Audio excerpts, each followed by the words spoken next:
Estamos retomando a entrevista com o senador Paulo Paim, nesta série especial com os senadores eleitos em 2010. Senador, o senhor falou da sua trajetória pessoal.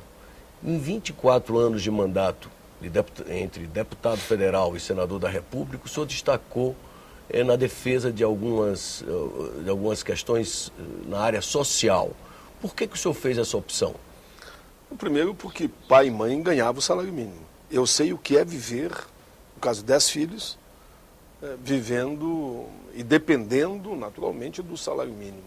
E eu sempre entendi que o salário mínimo é um instrumento de desenvolvimento interno. Você, para fortalecer a economia do país, você tem que assegurar à população o poder de compra. Você vai ter mais gente trabalhando, produzindo, recebendo e consumindo. Se as pessoas ganham mais, compram mais, consomem mais, alguém então tem que produzir e alguém vai vender. Então é nessa lógica, numa matemática fria e muito bem calculada, que eu sempre defendi a elevação do salário mínimo como uma questão de desenvolvimento do mercado interno do nosso país. Infelizmente me dei bem, eu diria, né, nessa lógica, porque quando eu dizia que o salário mínimo podia sair de $60, que é quando eu pego essa briga, para ultrapassar $100, eu dizia que eu ia quebrar as prefeituras, que eu ia quebrar a Previdência e que todos que ganham salário mínimo seriam demitidos.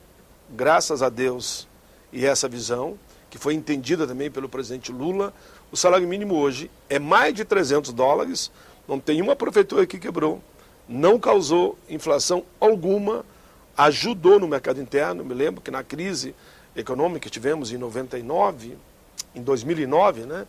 Em 2009 foi principalmente o salário mínimo em alta que respondeu à crise americana, imobiliária e financeira aqui no Brasil, porque injetou naquele momento em torno de 21 bilhões de reais na economia. Eu tenho muita convicção, além de melhorar a qualidade de vida de cada um, né? De cada homem, de cada mulher, de cada criança desse país. Eu ainda quero ver o país ultrapassar, sim, a barreira dos $500.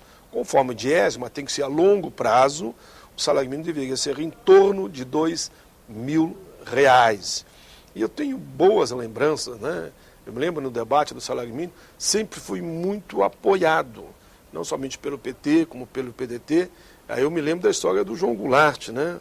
O João Goulart, que foi fundamental na elevação do valor do salário mínimo, e diz que foi um dos motivos que ele foi atacado duramente, né? Pela ditadura, e todo mundo sabe o que aconteceu.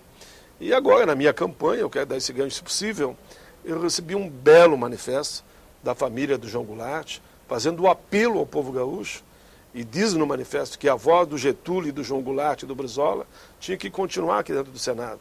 E para isso continuar, tinha que estar no manifesto isso, tinha que votar no Paulo Paim. Então, o João Goulart é uma referência para mim, com certeza, como a Brizola, Getúlio, Lula.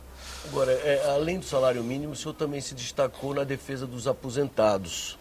E tem feito até digamos assim, nessa luta o senhor tem comprado até uma certa briga com o próprio governo, porque às vezes o governo acha que o senhor está querendo avançar demais, por exemplo, no fim do fator previdenciário e no reajuste da aposentadoria pelo índice do salário mínimo. Como é que o senhor vê essa fricção entre o senhor e o governo federal no que diz respeito às lutas pelos aposentados? Tem algumas convicções e algumas coisas, eu acho que na vida de um homem público ele não tem que abrir mão, né? São até questão de princípios. E a luta em defesa dos idosos, e por isso sou autor do Estatuto do Idoso e dos aposentados e pensionistas, como eu digo sempre, está no meu sangue, está na minha alma. Só se tirarem o meu sangue, acabarem com a minha alma. Senão eu não deixarei de defender os aposentados e pensionistas. Só para dar esse exemplo, vou pegar as duas questões. O fator previdenciário. É justo que quem ganha em torno de R$30.000, que é o teto do Executivo, do Legislativo e do Judiciário, não aplica-se o fator, que é um redutor que pode reduzir pela metade o salário. Aí ganha os 30.000 integral. Quem ganha até 3.500, que é o assalariado brasileiro, esse, devido ao fator, pode receber a metade, nem que ele tenha pago sobre o teto. Eu não sou contra que quem pagou sobre 20.000, 10.000, 30.000, 40.000, que ganhe a sua aposentadoria. Mas pelo menos deixe que quem pagou sobre 1.000 ganhe os seus 1.000 Mas não, vem o fator e corta pela metade. Ele passa a ganhar 510, que é o mínimo, que é o salário mínimo, ou 540 ou 550. Não dá. É essa a minha indignação e a população entendeu. A população brasileira, hoje eu digo que 99% da população brasileira sabe que eu estou certo na luta para acabar com o fator previdenciário. Eu realizei, em 2010, aqui no Senado, um congresso internacional em parceria com a COBAP, onde estavam aqui representantes dos 5 continentes. Alemanha, Itália, Espanha, Argentina, Uruguai, Bolívia, países da Ásia, países da África. Nenhum país do mundo tem o fator, a não ser nós. E por incrível que pareça, e nós somos os que mais pagamos para a Previdência. A média de pagamento, inclusive de países como Alemanha, Estados Unidos, Itália, chega em torno de 15%, que eles pagam empregado e empregador. Nós pagamos 31%. E nós pagamos sobre faturamento, sobre lucro, sobre PIS/PASEP, sobre outros produtos exportados, importados, enfim. A nossa contribuição é no mínimo o dobro de qualquer país do mundo hoje para a Previdência. Então não há motivo nenhum de existir esse famigerado fator. E eu farei de tudo nesse ano de 2011 para acabar com o fator.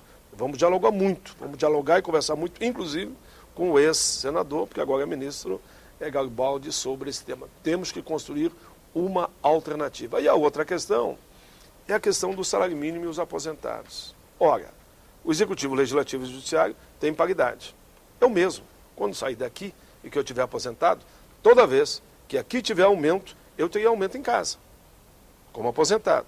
Qual o trabalhador? Por que ele não pode ter também o mesmo reajuste de quem está na ativa? Muitos países do mundo, como a Argentina e outros, a equiparação é com a atividade do trabalhador aposentado com aquele que está na ativa. Outros vinculam ao salário mínimo. Eu acho que o mais adequado, que são milhares de categorias, é você vincular, na área privada naturalmente, você vincular o salário mínimo. Se o cidadão pagou sobre 5 salários mínimos, ele vai ganhar 5 salários mínimos. Vai ganhar o percentual correspondente ao aumento dado ao salário mínimo. Nós fizemos isso no ano de 2010, fizemos isso. Foi 7,72, o salário mínimo recebeu 9,6, é uma pequena diferença, mas damos aumento real e não deu problema nenhum para a Previdência nem para a economia. Então, uma das lutas que eu vou brigar muito no ano de 2011 é para assegurar que o aposentado ganhe o mesmo reajuste concedido ao mínimo e acabar com o fator previdenciário. Isso é alguma delas. Você sabe que eu também luto muito nessa questão dos preconceitos, né? Estatuto da Igualdade Racial. Exato. Mas aí o senhor teve uma grande vitória, que foi a aprovação do Estatuto, mas o Estatuto recebeu muitas críticas de pessoas, acadêmicos e tal, que consideraram que ele, na verdade, ele vem insuflar ou proporcionar o racismo na sociedade brasileira. Como é que o senhor responde a essas críticas? As críticas são infundadas e até um pouco irresponsáveis, sinceramente. O Estatuto ele foi construído mediante um amplo acordo com todos os setores da sociedade. O Congresso é um corte da sociedade, né? O relator foi o senador Demóstenes Torres, que tem uma posição muito dura, inclusive, em relação às cotas, mas ele entendeu que esse Estatuto, da forma que está, era tranquilo e não queria conflito nenhum. Pelo contrário, foi considerado por muitos especialistas a lei mais importante depois da Lei Áurea, promulgada e assinada pela Princesa Isabel em 1888. Olha quantos anos depois que a gente construiu no Brasil aprovar o Estatuto da Igualdade Racial. E o Estatuto da Igualdade Racial, por incrível que pareça, muitos não saibam, como é que eu como é que eu elaborei a primeira minuta? Foi na viagem que eu fiz à África do Sul, em nome do Congresso Brasileiro, me acompanhou a Benedita da Silva, o Edmilson Valentim, o Caó, o João Herma, que já faleceu. Nós fomos à África do Sul, em nome do Congresso Nacional, exigir a liberdade do Mandela. Mandela estava no cárcere. Fomos recebidos pela Winnie Mandela e pelo Congresso Nacional Africano. E dela eu recebi a Carta da Liberdade do povo sul-africano. E baseado naquela Carta da Liberdade, eu vim ao Brasil, comecei a fazer um debate com a comunidade negra e brancos, que lutam pela liberdade, pela igualdade, pelo fim do preconceito. E aí surgiu a ideia do Estatuto da Igualdade Racial, que felizmente é lei sancionada pelo presidente Lula no dia 20 de julho. O Estatuto apenas inibe, coíbe e aponta a importância das políticas afirmativas para que o negro não seja mais discriminado na sociedade. Eu diria que tem mais críticas até do movimento negro, achando que ele avançou pouco, que tinha que ser muito mais. Veja como é difícil para você construir o equilíbrio. O movimento negro entendeu que tinha que avançar, entendia que tinha que avançar muito mais, os conservadores achou que ele avançou demais. Então, o parlamento é isso, é a média de pensamento da sociedade. Eu tenho muito orgulho de ser o autor, sim, do Estatuto da Igualdade Racial, do Estatuto do Idoso, e queira Deus que em 2011 eu aprovo o Estatuto da Pessoa com Deficiência. Vamos fazer mais um intervalo e logo voltaremos com a entrevista com o senador Paulo Paim, um dos senadores eleitos em 2010. Até já.